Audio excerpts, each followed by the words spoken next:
18, verse 21.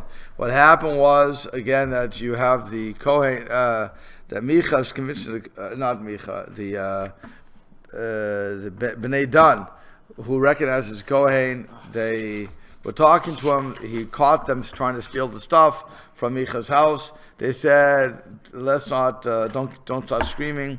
We'll pay you more. And he said, great. Okay, and so he goes with them. Then it says, in Surah 21, Vayifnu vayelechu, they turned and they went.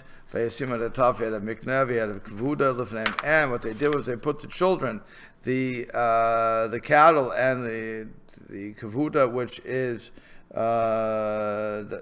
those things which are heavy. So it says the goods before them. Why they do that? So the Mitzudas Davar explains. They put the children in front of them because that's which they brought from their homes. They put them there because if the people of the city would chase after them, they wanted the people of the city to fight the soldiers, not the children. In other words, that's why they're putting the children in front, women and children first, strong people in the back. That way, if there's somebody coming to attack them, they will come to the armed guys instead of the other way. Okay, so then the pasuk continues. They were distant. They were at a distance from the house of Micha and the men that were in the homes Asherim Beit Micha that were with or next to Beit Micha. And Nizaku, they cried out. And Nizaku, they were gathered. It says, says, Nizaku means that they were gathered by calling everybody to gather. That's why it's Nizaku, Za'ak is normally cry out. But here it says, Nikbetu b'za'akat ha'mikabet. So they were calling everybody to gather. So they gathered everybody, and what happens? Where is it? Vayad Biku Bnei Dan, and so they overtook the people of the children of Bnei Dan. They overtook them, and so Mitzudas Davar explains they were far away from the Beit Micha. Still, they got together. They were near Beit Micha, and like I said, they came together. They pursued him. Veikru el Bnei Dan. Next verse, and they called to Bnei Dan. Vayasebu Pneihem, and they turned their faces, and they said to Micha, Malacha ki nizakta, what do you do? What's with you that you are gathered? In other words, they're playing dumb here. So what's going on? Why are you running after us? And the Mitzudas Davar again says, Vayikru, they called out, Lahamtin abon l'daberimam. They called out to tell everybody, wait until we come to talk to you. And so Bnei Dan turned around, they turned their faces opposite Micha and said, what's happening? Okay, why do you gather to pursue us? Now, by the way, it looks as if the 600 people don't know that the 5 people took the stuff, right? In other words, it could have all been it's either all a ruse from the 600, or they really don't know that they were they stole the stuff. So Vayomer, and he said, Ed Elohai Asher Siti, my gods that I made, Lakachtem, you took the Kohen and the Kohen, Vatelchu, and you went. Umal Liot, and so what else do I have? Umaz Tomru Elai Malach, and why are you saying to me, what's with you? You stole, you ripped me off. And so she says again, the Mitzudas Davar is saying, Ed Elohai, the pestle, the idols that I made, Mali Od, what do I have more? And what else do I still have that you didn't take from my house? Okay, so in other words, you came to my house, you ripped me off, and now you're asking me what was with me? So the Malbim says, "V'ed Kohen she'im lo kalchtem et Kohen," that if you didn't take the Kohen, Haiti osa pesel acher, I would have made another idol and I would have been happy. But you took my Kohen. Umazeh tomru elai malach. So why are you saying to me, what is this? What's going on? Halo eini lechush lehifaseh diot gadol mizeh. Surely there's no greater loss than what you've done to me. So really, come on. Why are we speaking like this? Vayomer elav b'nei Dan. So b'nei Dan said to him, Al tishma kolcha imanu. Let not your voice be heard among us. Pen yifku bechem. Lest men of embittered souls assail you. And you will lose your lives and the lives of your household. Nice threat. Okay, so it says, what are you coming towards? These men that are with us, a bitter spirit, they're angry and they're our helpers. They're the ones that are traveling with us. Then they'll come against your house, and where is it? And right, okay. So the mal. Oops, no, I didn't get there yet. Okay. So what happens? By the way, your digest here says, "Men of embittered souls, the temperamental ones of our group." That's one thing. Will assail you with the sword. And you will lose your life, he says. Literally, you'll gather your soul. If you will continue to talk about this, you yourself will be the cause of your death. You stole from me, and now we're threatening you. We're going to kill you. And the lives of your household and those who came with you. Okay, fine. So, Vayelchu b'nei Dan l'darkam. So b'nei Dan went on their way. Vayar Micha saw ki chazakam him imenu. And Micha saw that they were stronger than him. So what he does is he turns away and returns to his house. So he saw that it wasn't worth the fight because they would have really killed him. So he turns. And they took that which Micha had made, and the Kohen that was with him. Ve'avo ad Layish, and they came to Layish, al am shokei to the nation that was quiet and secure, tranquil and secure. So that's fine. They hit him, or they smote them with the sword.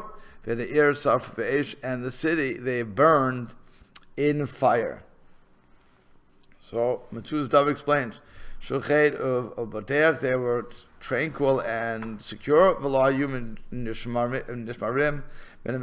So they did not guard themselves from the war, and they burned the city. For they could only conquer. In other words, the question is: wait a second. You have a secure city. It's tranquil. The people can't fight against you. They don't have anybody. Why are you destroying the city? Just go in and take the city over, right? And then it's a turnkey business. I don't have to build homes. If I burn the city down, on the other hand, then I have to rebuild homes. So why would you do all that damage? So he says, they could not conquer that land except through burning it down. And if not for this, lo sarfu. If not for this, they never would have done, because they could have lived in it. If you go back to when did the Israelis give up Gaza? What year? 06. Was that like that? Okay, 06, whatever it was. I don't know. I forget where I was already. I may have been in Maine. So certainly before I came here. When did I come here? I'm here 8 years. What year is it? 17. So I came 2000. Yeah, it could have been 2006. If you remember what the news, what did the Palestinians do? They came in. They were given Gaza. Gaza was state-of-the-art greenhouses. They had nice places. Yeah. The Israelis unilaterally pulled out. There was no army there. They forced the Israelis out of their own homes that they had built with their own hands, and so on and so forth. What happens? The Palestinians come in and they burn the place down. We don't want anything from the Jews. Burn it down. Instead of using everything and making money and making for themselves a life. I mean, the homes, they were very nice.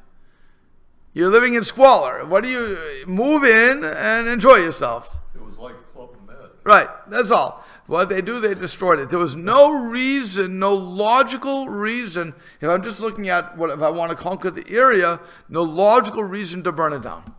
You want to burn down a synagogue? Okay, maybe place of avodah zarah for them. I don't know, but They usually convert those to mosques. yeah, but no, I'm just saying. If you want to say they had that much hatred, but to burn down a house, what are you crazy? Why do you bring that out to ruin the business? Ready to go. Turnkey business. Tulips all over Right, Europe. turnkey. They were making money, but what they did was they went in. Okay, so that's what the Mesilas David is saying. He's saying nobody would do that. It's illogical.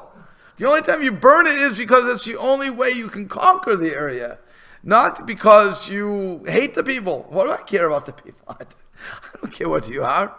As a matter of fact, it's to my advantage when the Germans kicked out the Jews from Germany, and actually kicked them out of their homes. Yeah. Germans moved into their homes, and they took over all the beautiful stuff. They didn't break down and say, Jews are here, we have to, even though we have to kill the Jews, but we don't have to destroy the homes. We'll live there in the homes. And my wife's grandmother went back to wherever she came from. I forget the town she came from. She went back later on with her family, and her kids were growing up. And she said she went to the house that she owned, that her family owned. Wow. And she said, "I see the home. I used to live here." And the people welcomed her in, and she said to the kids, "See those candlesticks? They're my mother's." And they never changed that. They didn't move anything. Now she wasn't going to say to them, "Give me my stuff." You can't do that either. But the point is that they didn't destroy it. You don't destroy things, okay? Unless you have to. But that's what is going on here. Okay, so nope, we still didn't get there. Do we? Let me just see where I am. Oh yeah, I'm sorry. So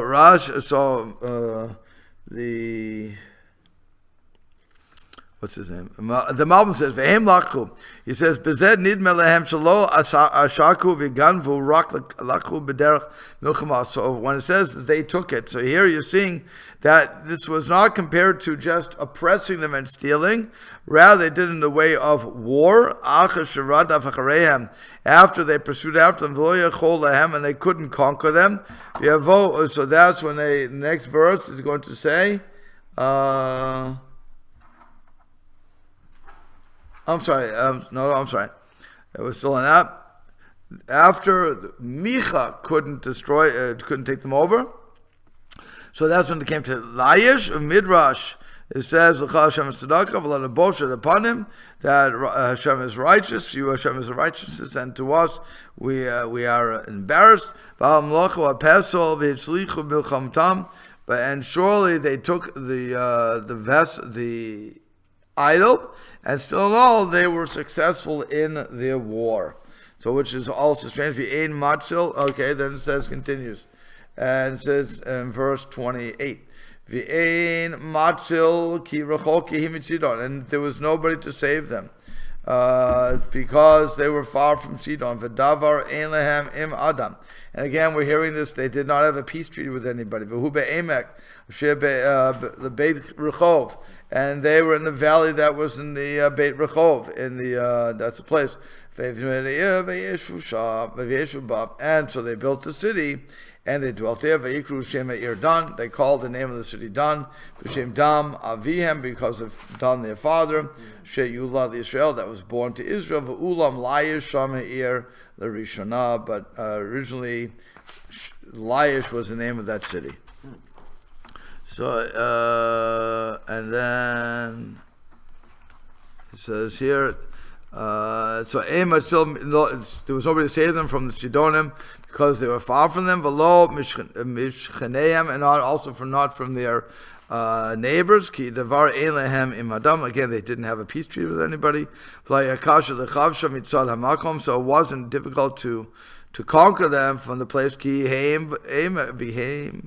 Hu be'emek, because it was in the valley.